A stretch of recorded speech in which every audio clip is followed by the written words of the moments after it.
we unmuted, yeah? Mute this. Sorry, this is mute. I need this unmuted.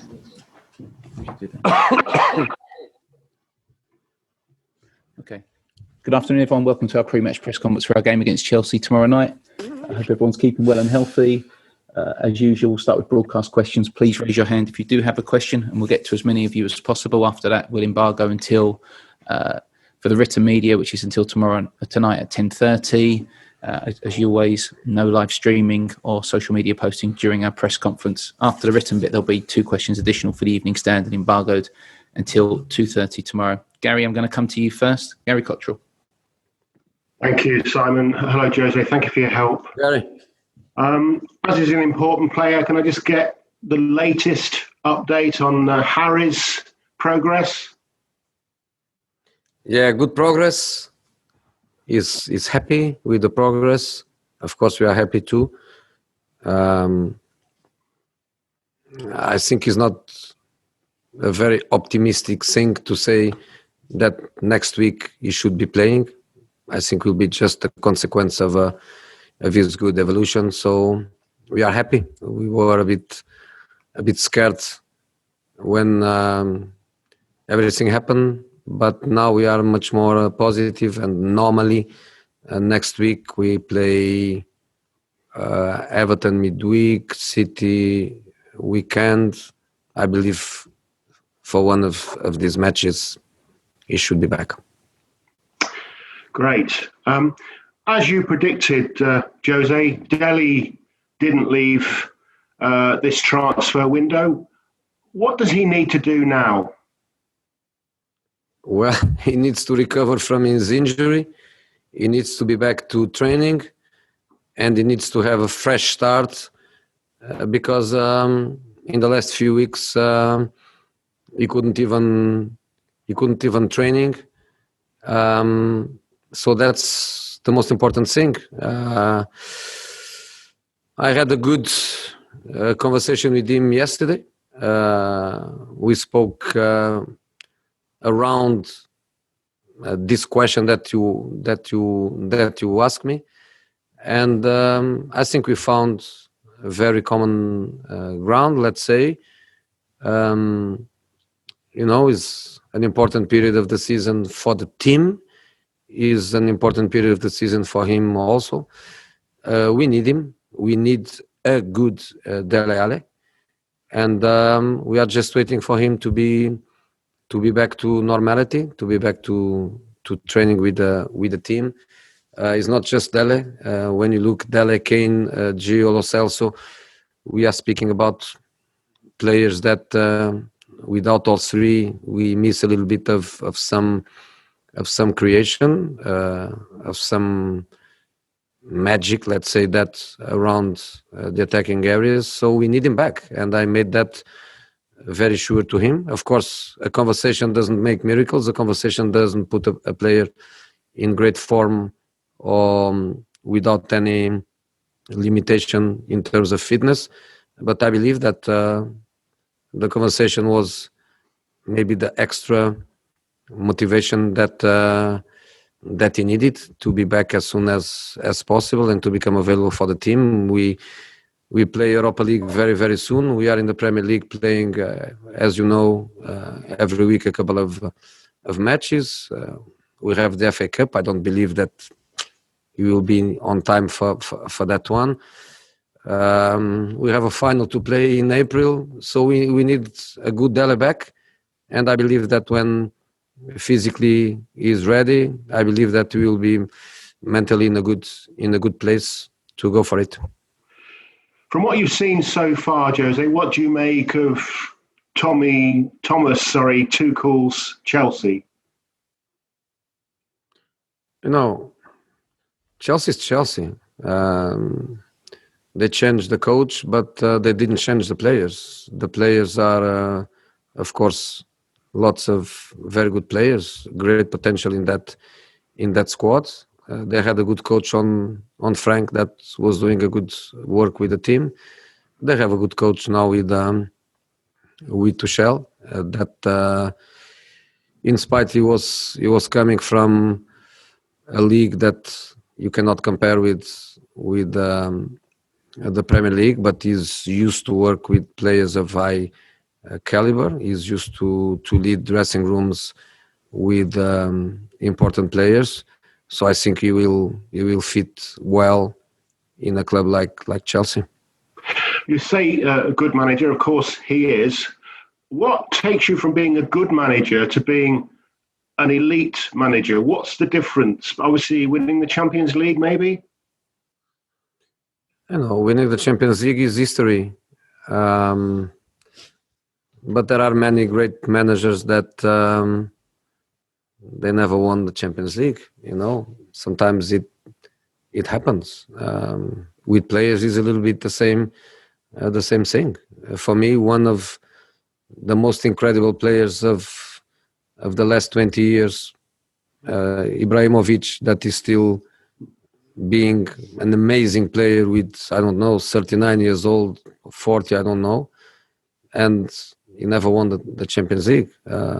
So that can happen, and it's not because of that you are not a phenomenal player or a phenomenal coach. What I think makes a coach is become elite, let's say that, is to be successful in the top leagues.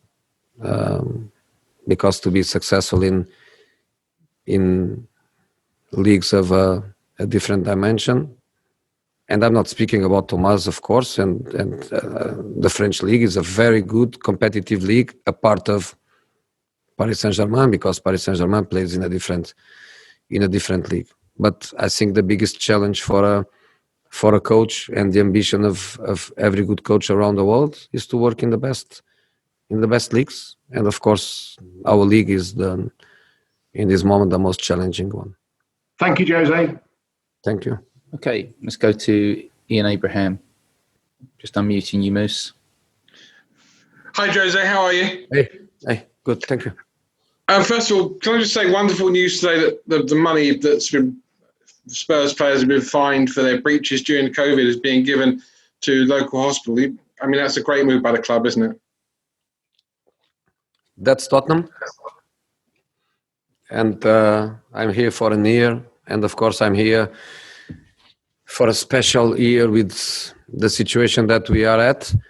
But since I arrived, Tottenham doesn't stop to do great things for the community at different levels. At the same time, I want also to say that there is not one single player that is happy to be fined in the world. There is not one. But when the players understood that the fines were going to such causes, was the first time in my life that I saw players with a smile on their face after being punished with a fine. So congrats to the club, because they did it amazing. And at the same time, I also praise the players, because their feeling was very, very positive when they understood that the mistakes, the fines were going in the right direction for the right hands.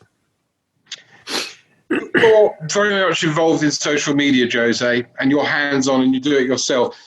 This week we've seen Marcus Rashford, Reece James, again, suffering at the despicable hands of people who want to abuse people on social media. First of all, have you ever been abused by anyone on social media or criticised to a degree that's affected you? I don't know.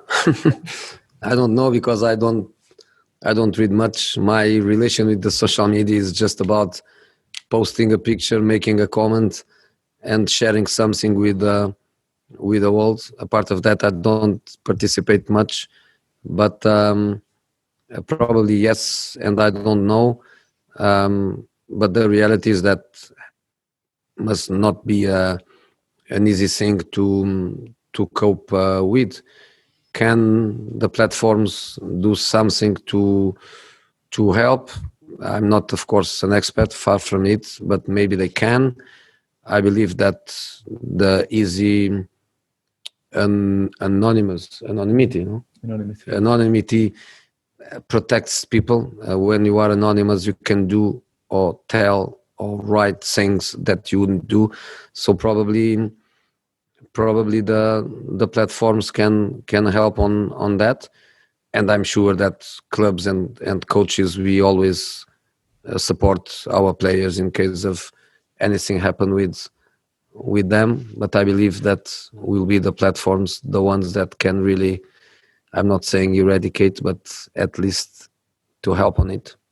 I was going to say, finally, what is your feeling or your emotion when a player comes to you and says, listen, this is happening to me, boss. What do I do? I mean, is it obviously it's sympathetic, but you put an arm around them? I mean, how do you deal with that as emotionally yourself? With me, it happened just a couple of times with my players. Were not them telling me, was me knowing it and going to them. And in my cases, it was more football related. The offenses were more football related, so was easier to debate, was easier to speak about it. But when it goes in other directions, much more aggressive emotionally than football, I don't know if I have the qualities to do it. But club structures, of course, we would try everything to support.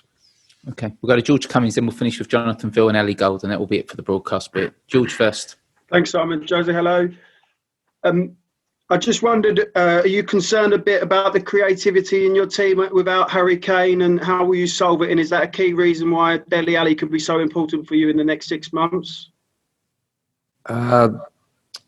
Harry is Harry, and it's not just about creativity, it's about dynamicas. The team has dynamicas that you lose. You lose these dynamicas when one player is missing. Everybody knows, every opponent knows, and even so, it's not so easy for them to block that connection, to block these dynamicas. So sometimes it's not just about being creative, because we have other players that they can create attacking situations. It's more about the dynamics that the team has, the stability that the team has with a certain way of play. So Harry is only one Harry, and nobody can replace him in terms of this dynamic. Dele is an attacking creative player, the same as Gio Lo Celso is, the same as Tanguy, and of course we need them all. And Tanguy was in the beginning of the season, where we were trying to make him a player. When I say a player with a P capital, he's a player in all his dimension and potential. We had to start with him being a number 10. He didn't have the discipline, he didn't have the strength, he didn't have the stamina to be a midfield player. And in that moment, we could say, well, is Tanguy or Dele in the team? Is Tanguy or Gio Lo Celso? In this moment, the evolution of Tanguy brought him in one direction where he's very complete. He's very good defensively too. He lasts the 90 minutes without any kind of problem. And if you remember last season, you remember clearly that Tanguy, even in short periods, he was struggling to keep that intensity. Tanguy now is a midfield player, and that opens a space where it's not anymore about Tanguy or Dele, Tanguy or Gio. Can be Tanguy and Gio, or Tanguy and Dele. So basically, this is, I believe, a very good window of opportunity for them. We need them back. Gio is further to be back because his injury still will take a month or something like that. In Dele's case, I believe he's very close to back, but then he has to recover his fitness levels. But of course, we need the players. And my second question was, did you see Sean Dyche's press conference yesterday? He said he finds press conferences very boring, and he was talking a lot about lookalike. So Does Sean Dyche look like Mick Hucknall? And do you find these press conferences boring? No, Sean knows what he's saying. The only thing I can say is that I hope that they don't qualify for Europe next season, because if they qualify to Europe, we will have a lot more press conferences, and then we will not cope with it. But he's a good colleague. I think behind that huge, strong body, you have a funny guy with a sense of humor. So maybe you and him, you had a good press conference and you enjoyed. And he looks like Mick Hucknall? I don't know. I really don't know. But I believe that he must be taller and stronger, and for sure, because he's a big guy. Thank you. Okay, Jonathan Ville, we'll come to you. Hi, Jose. You left Jory out at Brighton on Sunday. Is he going to be fit or available to play tomorrow? Does he come into your thinking? Sorry, says you're available. Yeah, tomorrow. Yeah. Serge is fine. He's the only player back to the group. He's the only one. So is Alfie Devine that leaves the group, and in spite of working with us, Hin and then Scarlett, now they work with us every day, but they go back to academy to play, and in this case Devine will not be involved because Serge can occupy space in the squad. Was Serge injured at Brighton then? Sorry? Did Serge have an injury at Brighton? No, not injury. No. Okay. Thank you. We'll finish with Ellie Gold. Ellie.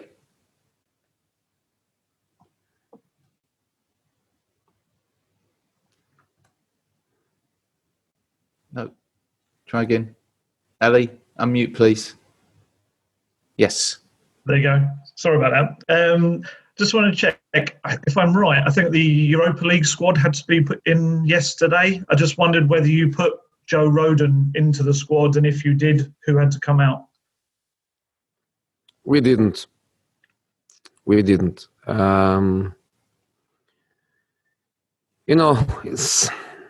a hard decision, but a decision where we wanted to show respect for the group. We wanted to show respect to the people that started the competition. Would be very, very hard for the group to cope with one of the players that was involved to be out.